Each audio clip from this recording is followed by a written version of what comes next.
Está começando o podcast Política Sem Gravata.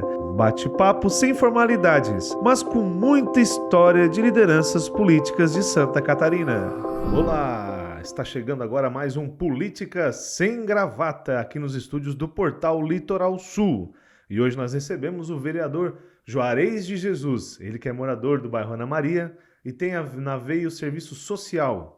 É voluntário da Rede de Proteção à Vida e formado em Serviço Social pela Uniaselv Exucre. Fundador e coordenador do Instituto Show de Bola, iniciado em 2008, que oferece inclusão social para crianças e adolescentes em situação de vulnerabilidade por meio do esporte e da música. É presidente também da Associação de Moradores do bairro Ana Maria. Formado em técnico em contabilidade pela Exucre, atuou por 25 anos nesse segmento. Foi candidato à Câmara de Vereadores pela primeira vez em 2016 e ficou na segunda suplência com 1.790 votos. Foi eleito vereador de Criciúma em 2020, com 2.159 votos. Casado com Luciana da Rosa Duarte dos Santos, é pai do Arthur e do Lucas. Seja bem-vindo aos nossos estúdios. E não tem como começar perguntando da política, né? Porque está ligado com o Instituto. Como é que começou o Instituto Show de Bola? Então, Lucas, primeiramente é uma honra, né, participar do teu podcast poxa, estou muito feliz mesmo. O Show de Bola, ele iniciou meio que uma situação que eu e um amigo meu, Michael Radamés, nós percebemos que ali no bairro Ana Maria, o local que a gente jogava futebol na infância, ele estava meio que abandonado. E as crianças se encontravam em ociosidade e tinha muito problema ali com drogas. E então a ideia inicial era apenas criar um time de futebol para crianças, para poder tirar eles da ociosidade e oportunizar nos torneios e campeonatos que tinham na cidade.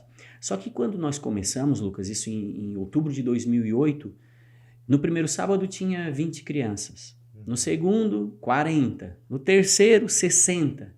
E aí tinha meninos que jogavam bem futebol e alguns que nem tanto. Só que a ideia era realmente oportunizar. Então não dava só para a gente ficar com os meninos que realmente jogavam bem futebol e abandonar os demais. Eu conversei com o Michel e disse, Michel, nós vamos ter que abraçar todos, cara. Vamos ter que criar algo para que a gente possa contemplar todos. E aí criamos ali o Show de Bola. 15 anos, né? E nesses 15 anos nós começamos com futebol, depois de um ano criamos uma escolinha de música, porque tinha alguns meninos que ficavam na arquibancada, não gosto de jogar futebol, mas a minha pegada é com música, e aí nós começamos também projeto com música, aí quando eu falo música, violão, violino, violoncelo, contrabaixo.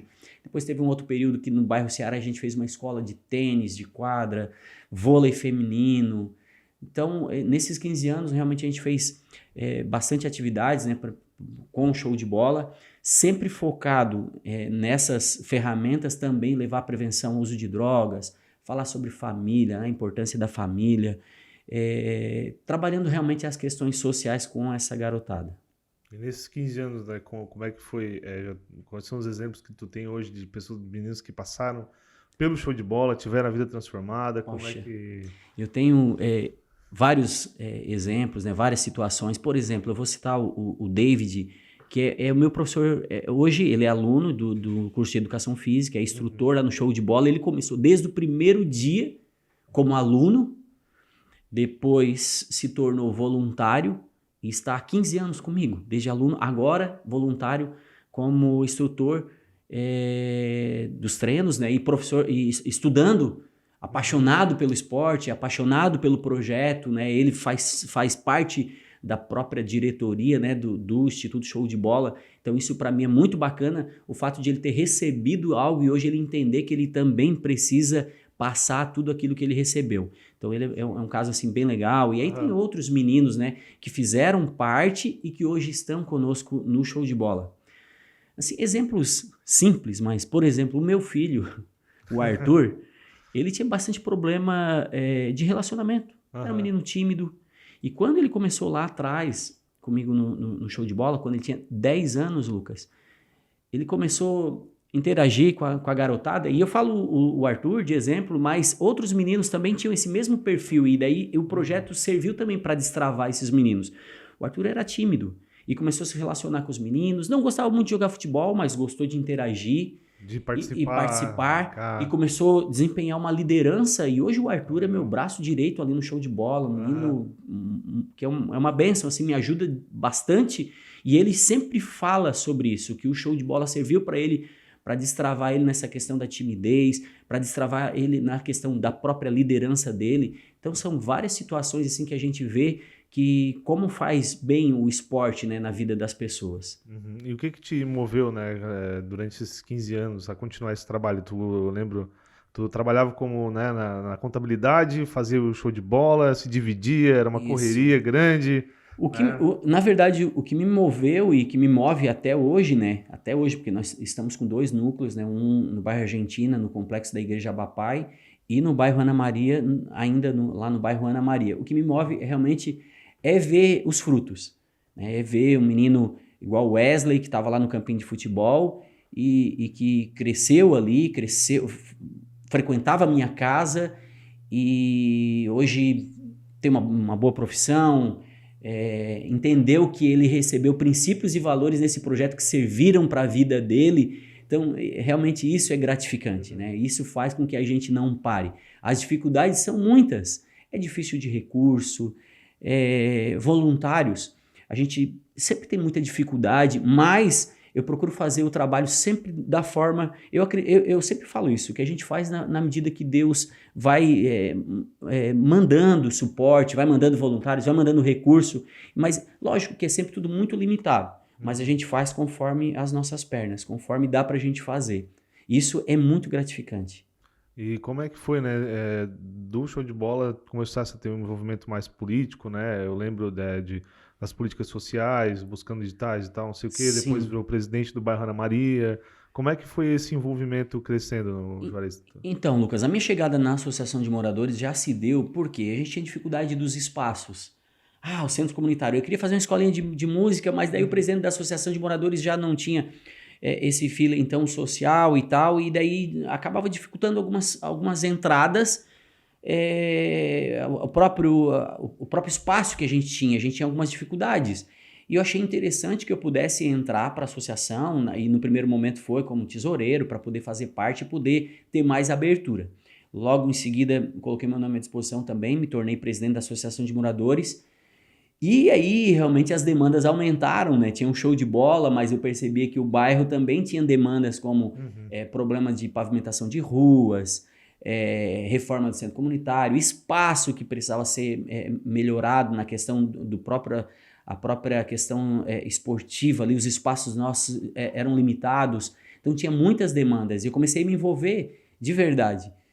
E junto a isso, aí quando eu comecei na associação de moradores e com o show de bola, isso começou realmente a me dar uma visibilidade e as pessoas começaram a me ver como um cara do social.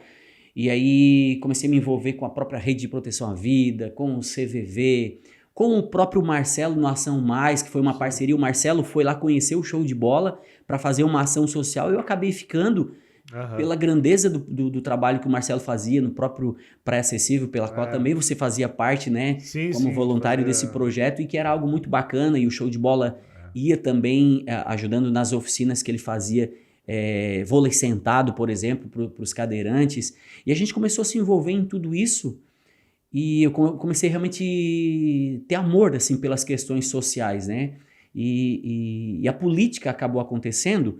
Na época, eu tinha como referência a vereadora Tati Teixeira.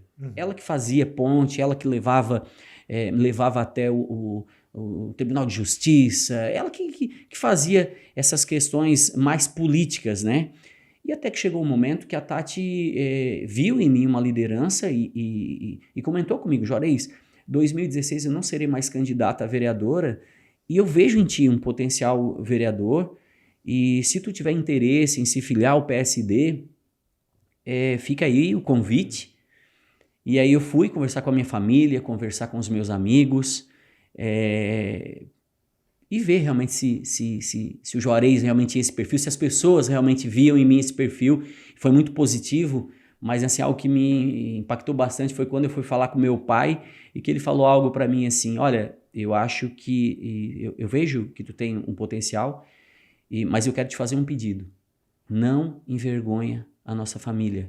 A gente sabe como que é a política, como que é difícil esse ambiente político, e parece que quando fala em política, se fala em corrupção, e o temor do meu pai era esse, assim, olha, vai, mas cuida para não envergonhar a nossa família. E entendo, né, a preocupação dele, até porque meu pai realmente, minha família tem realmente princípios e valores pela qual eu carrego e tenho procurado e tenho esse temor de caminhar realmente nessa linha, de honrar primeiramente a Deus e depois a minha família e, logicamente, cada um dos eleitores, né, que confiaram. E na minha primeira participação, Lucas, em 2016, daí, Sim. quando... Aí como é que foi esse processo, né? A Tati te convidou, né? Até deixamos Sim. nosso abraço ao marido dela, né? A Tati faleceu esse ano, Sim. né? A Tati, uma grande liderança política nossa aqui do Sul, né? 43 anos, né? Nos deixou. Mas e desse convite, né? Veio o envolvimento e como é que foi o processo de tu decidir ser candidato a vereador? Porque até então foi uma coisa meio natural acontecendo, né? E quando tu vira candidato é uma barreira, né? Tu bota a cara a tapa, digamos, como teu pai disse, é um momento... Sim.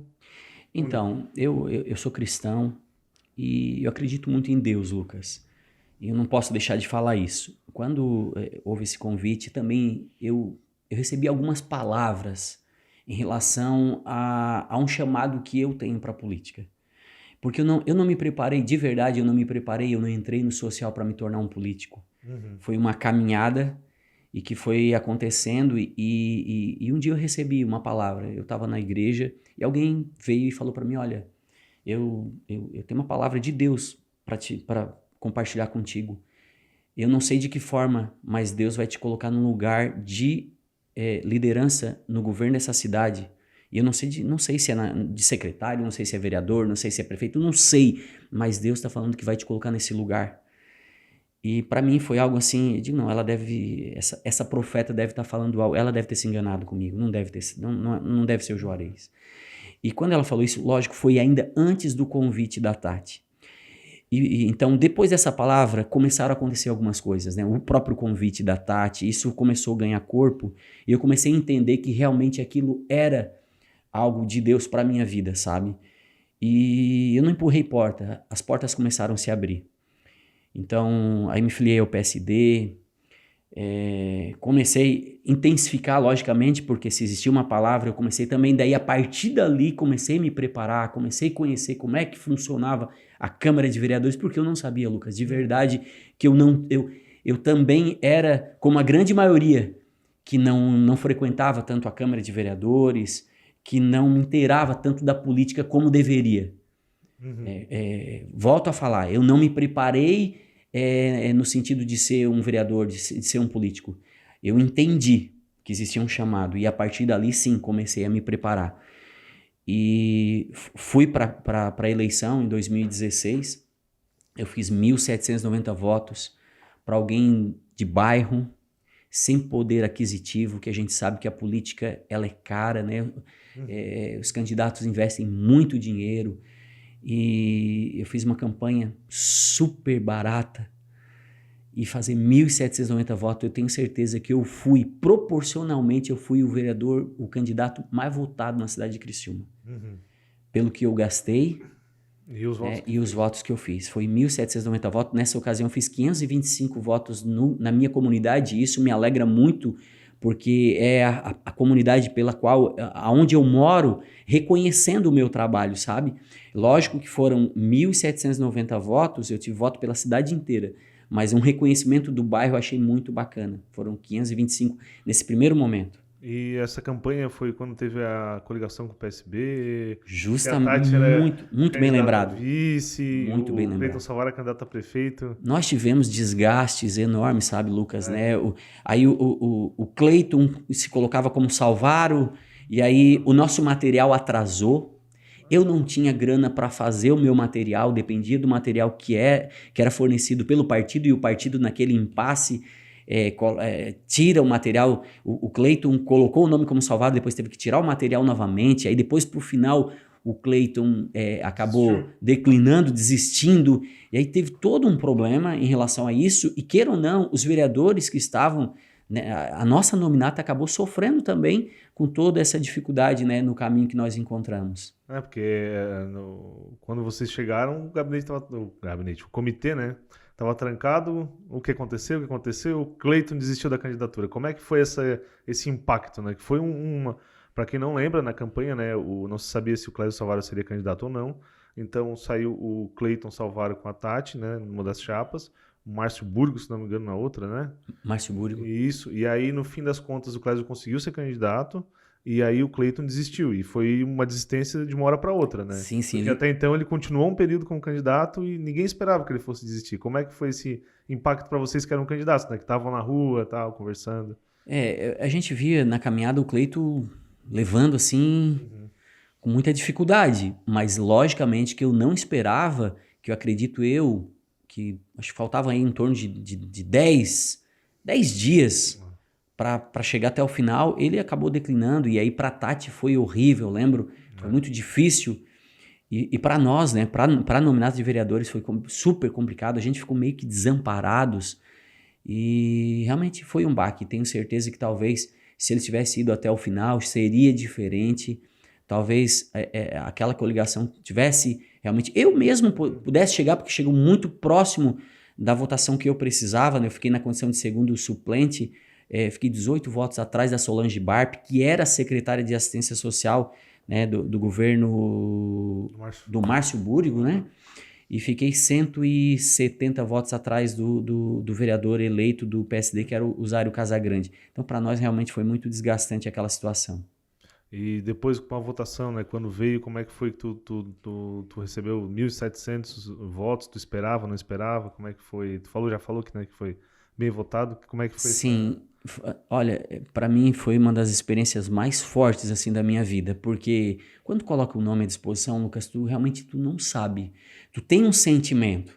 Eu trabalhava assim de forma muito natural, eu olhava, poxa, eu consigo aqui no bairro, acredito que eu chego a tantos. Eu fazia os cálculos. E eu sabia que eu tinha condições reais de me eleger, mas como é uma primeira experiência, sempre fica assim, será que eu não estou enganado? Será que eu não estou enganado? Dúvida, sempre fica aquela dúvida, né? Porque, poxa, todo mundo que coloca o nome tem uma esperança, né, de chegar. E realmente gerou isso no meu coração, de, poxa, eu posso chegar, mas eu preciso ter pé no chão. Vamos ver como é que vai ser o resultado.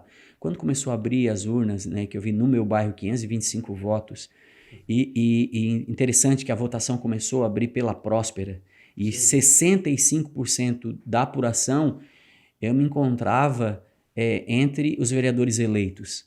E aí eu lembro que o Adelor Lessa e o pessoal da imprensa e João Paulo e o pessoal, quem é esse Juarez?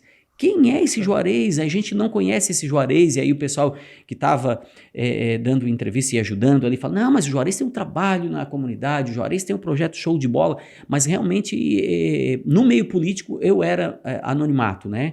E aí quando passou a apuração dos votos, assim, que eu não cheguei, porque daí começou a abrir as outras regiões e acabou faltando voto, eu não cheguei. Eu lembro que naquele dia eu fui para casa, eu fiquei até as 3 horas da manhã no banheiro. Depois que os meus familiares foram dormir, eu fiquei até as 3 horas da manhã no banheiro chorando.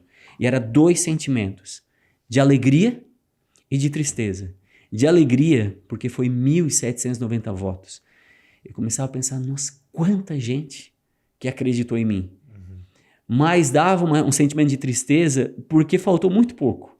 E daí começou a vir várias coisas, tipo, nossa, falta de experiência da minha parte, falta de recurso que eu não tinha, porque era para impulsionar o meu time, para impulsionar nas redes sociais, para poder colocar o meu nome um pouquinho mais à frente, para poder pagar umas mulheres para entregar o material, né, para que o meu nome pudesse chegar em todos os cantos com mais força, e eu realmente não tinha, e me deixou triste, mas com aquele sentimento de muita alegria por realmente ter feito uma votação muito expressiva.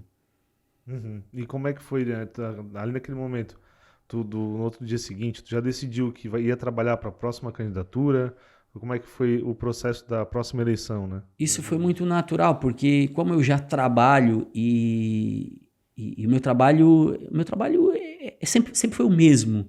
de trabalhar em prol das pessoas, de trabalhar em prol da própria comunidade. Eu continuei na condição de presidente de bairro, continuei na condição de coordenador do Instituto Show de Bola, na rede. Então no outro dia eu estava fazendo a política do bem, a política de trabalhar em prol das pessoas. Então até a próxima eleição foi muito trabalho, como sempre foi. Então para mim foi tranquilo, eu mantive a mesma pegada que eu sempre fiz. Então foi algo muito natural e as pessoas também viram, né, o quanto eu cheguei muito próximo, isso potencializou, isso pavimentou já a minha eleição de 2020, que aí foi bem expressiva, né? Eu fiz 2.159 votos, fui o quinto mais votado, fiquei atrás de nome como o Arleu da Silveira, que era secretário-geral do governo do Clésio Salvaro, a própria Roseli De Luca, que era secretária de educação do município, e o Paulo Ferrares, que faz um excelente trabalho, que já é o terceiro mandato, e que são esses nomes, né, que ficaram na minha frente. Então, realmente eu entendo que eu fiz uma votação muito expressiva. Uhum. E, claro, né, 2020 teve também a pandemia, a campanha diferente, né? Como é que foi? Não podia reunir grandes grupos, tinha que ser, né, pequenos, um trabalho mais nas redes sociais. Qual foi a diferença que tu sentiu, né, da primeira eleição para essa, com o advento da pandemia, né? Lucas, na verdade, para mim a pandemia, eu sei que foi difícil, porque não dava para reunir, é verdade, mas para quem tinha trabalho, a pandemia ajudou. Uhum. Porque as pessoas, elas foram para as redes sociais procurar nomes, procurar quem tinha trabalho. E aí isso eu realmente saia na frente. Porque quem entra na rede social do Juarez vê que tem trabalho, vê que eu sou um cara super engajado nas causas sociais, que realmente eu tenho uma formação que me favorecia também a chegar numa condição política, né? Que a minha formação em contabilidade, a minha formação em assistência social, os trabalhos que eu desenvolvia, isso favoreceu muito, porque foi um ano que as pessoas foram para as redes sociais. Então, sem dúvida, para mim, eu acho que ajudou. Uhum. E como é que foi quando tu recebeu a notícia, né? Tu tá eleito. Como é que foi esse sentimento da última eleição para essa, tu receber essa notícia? Então, quando abriu, não sei se tu vai lembrar, quando abriu, teve travou, abriu acho que 27% e travou. Quando travou, eu estava com 700 e poucos votos. E daí eu já estava lá entre os primeiros. E eu comecei a fazer um cálculo e percebi que aqueles 700 e poucos votos não era da minha base, que era de outra região, que era da Santa Luzia, Verdinho, Rio Maina.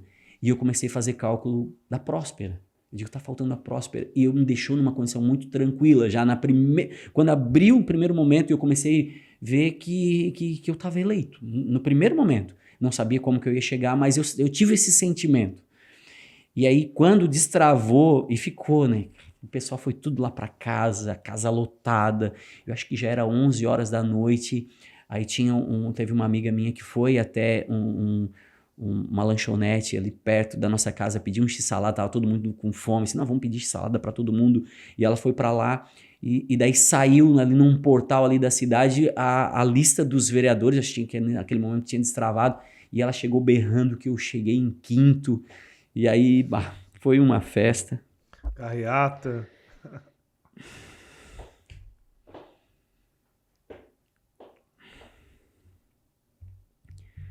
Desculpa, cara.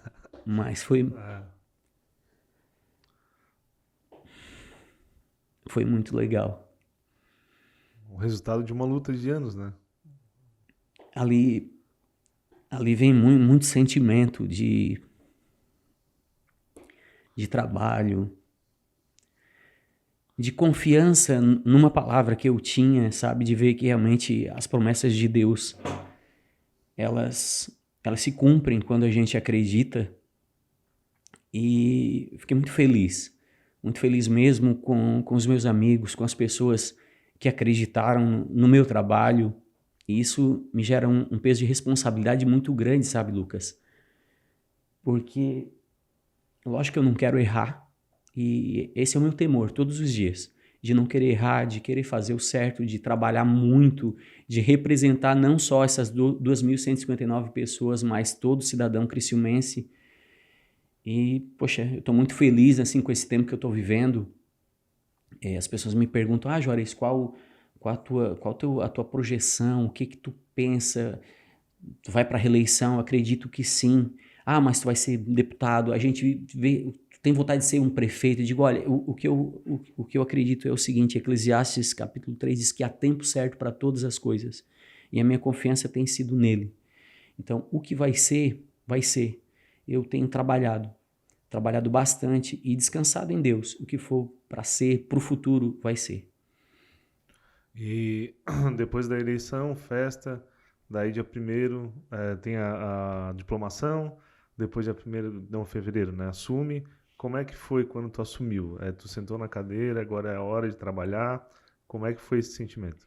Então, eu já tinha definido a minha equipe, né? E eu sou muito feliz com o time que eu tenho. Eu escolhi 2 assessores que realmente me dão um respaldo muito grande, né? O Rafael Alamini tem um conhecimento técnico, jurídico, que me dá uma tranquilidade muito boa de fazer um mandato nessas questões mais técnicas, né? O Maicon também, sempre muito parceiro comigo na rua, me dando um respaldo.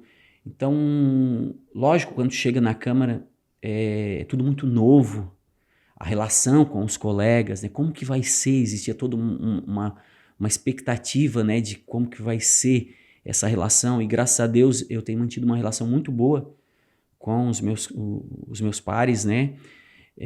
Tenho apresentado bons projetos, continuo mantendo essa minha questão social muito forte.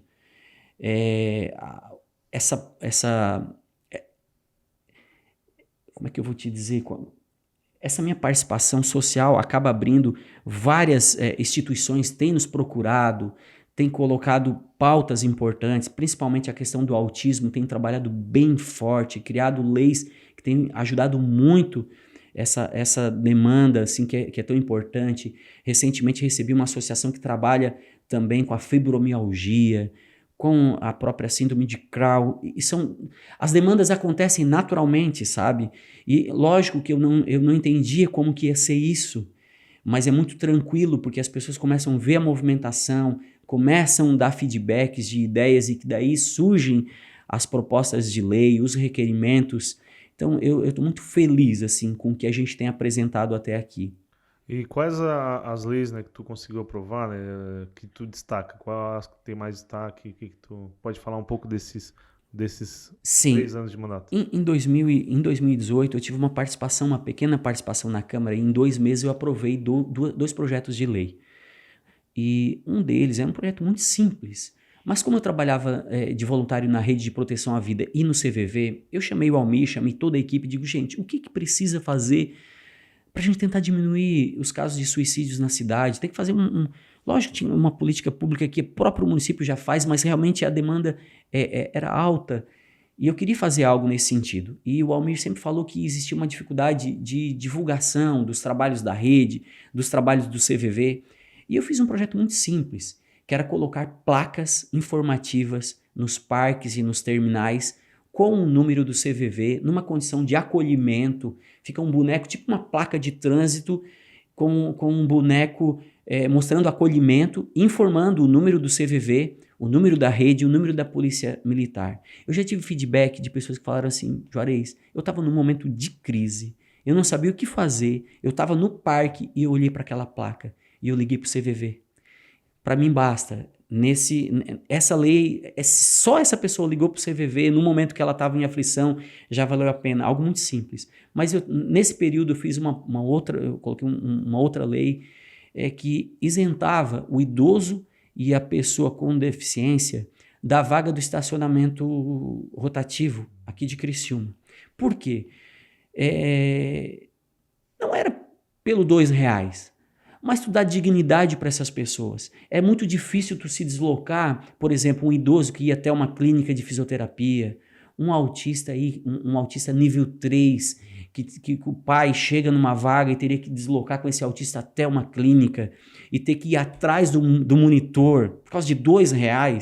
Então, eu me orgulho muito dessa lei, né? E isso foi no período de suplência, mas foi até hoje, assim, as pessoas usam e muitas das pessoas não sabem que a lei é de minha autoria, tem que colocar tem que ir na DTT, fazer um cartão, coloca no painel do carro, então só estaciona na vaga, lógico, são só 2 horas, mas isso é um tempo suficiente para que a pessoa vá fazer as suas voltas, né? E isso realmente eu me orgulho muito. E aí teve outras leis agora do mandato, por exemplo, as pessoas não têm visto mais veículos, carros abandonados. Tinha muito problema, Lucas, de veículos abandonados, carro velho, sucateado, todo arrebentado nas ruas. Isso deixava as comunidades feias e atrapalhava nessa questão estética da cidade, mas também problema com mosquito da dengue, problema com drogas, que poderia ficar ali escondida nesses veículos, que eram realmente veículos em situação deplorável. E nós criamos um projeto de lei para que fosse a própria DTT ficasse encarregada de tirar esses veículos, né? Primeiro notificar, lógico, dar um prazo para que o cidadão tire esses veículos da rua. Então coloca atrás. Se esse carro tem valor, coloca ele para trás de casa, coloca uma lona, mas tira ele da rua. A gente viu vários veículos nessa situação e era muito chato, o morador cuidando da frente da sua casa e o vizinho do lado com o carro lá abandonado, cheio de mato ao redor. Então isso realmente era horrível e foi uma das leis também que a gente colocou. Leis para o autista e para a pessoa com deficiência reduzida, mobilidade reduzida, por exemplo, isso daí foi uma demanda que veio do grupo GAICRI, do Onda Autismo, eles nos procuraram e falavam da dificuldade que os autistas tinham e também falaram da condição da pessoa com mobilidade reduzida. Quando chegava na parada de ônibus, era longe das suas casas. Então, eles queriam uma lei que desse respaldo para que eles pudessem parar o mais próximo das suas casas. Então, com o cartão, eles se identificam para o motorista e eles conseguem parar o mais próximo da sua casa. Lógico, respeitando toda a questão de trânsito, mas isso é bem tranquilo, já está funcionando. Quando eu fui gravar pela primeira vez, eu vi assim uma autista chorando, porque ela disse assim, nossa, quando eu descia desorientada, minha mãe tinha que vir me buscar, agora não, agora eu desço bem próximo à minha casa, isso me ajuda muito. Então, são essas coisas que nos alegram e que nos motivam a continuar, sabe? E agora nós estamos chegando, né, no que vem ter eleição municipal. Como é que estão as conversas, como é que está isso, né, dentro da tua projeção e também dentro do partido? Então, tem todo um cenário aí rolando, né, que todo mundo tem acompanhado. A gente tem visto várias movimentações, o prefeito com o candidato que ele coloca no cenário. Temos visto aí o nome também do deputado federal Ricardo Guide, que vem um nome muito forte para esse momento, para uma majoritária aí pelo PSD. Temos visto bons nomes. Eu acredito que para esse momento eu me coloco à disposição do partido, né, para ir para a reeleição e vamos ver o que vai acontecer, né? Tudo ainda tem uma caminhada ainda pela frente, ainda muita água aí para rolar por debaixo da ponte aí, mas acredito que possivelmente eu vá para a reeleição, né? Se for realmente necessário eu participar numa outra condição, eu estou à disposição do partido. Show de bola. Já diria, né? A gente brincava muito, né? O Juarez é um cara show de bola por causa do Instituto, né? Mas então, Juarez, nós estamos chegando ao fim do nosso podcast, né? Muito bacana a conversa, muito bacana conhecer um pouco mais da tua história. Claro, a gente não consegue aprofundar tudo, mas eu queria que tu deixasse um recado, né, para as pessoas que nos acompanham, para os criciumenses, né, que acompanham tu na Câmara de Vereadores. Queria que tu deixasse um recado pro pessoal. Então, primeiramente, eu gostaria de agradecer, né, Lucas, pela oportunidade. E o cidadão criciumense pode ter certeza que ele tem um representante na Câmara que procura fazer o melhor para a cidade. Mas eu queria também fazer um pedido para que as pessoas acompanhassem os vereadores, que as pessoas fossem até o site da Câmara de Vereadores e vai lá e clica em cada vereador, acompanhe o trabalho. Entenda que o vereador, a condição do vereador, o vereador ele ele representa o povo, ele é um legislador e é um fiscalizador. O vereador ele não tem lajota, o vereador não pavimenta ruas. Existe, sabe, Lucas, uma dificuldade que as pessoas têm de entender qual realmente é a atribuição do vereador. Então acompanhe, entenda como funciona a política local. Isso é importante para quem trabalha. A política tem mudado, a gente tem visto bons nomes na Câmara de Vereadores porque realmente as pessoas têm procurado fazer isso. Mas o desafio é que isso aumente, que realmente a juventude venha participar da política. Então, eu desafio também a entrar nas minhas redes sociais, me ajudar a fazer o mandato. Assim como alguns já têm feito, nos encaminhem propostas, a gente realmente quer construir isso junto. Então, mais uma vez, muito obrigado e que Deus nos abençoe.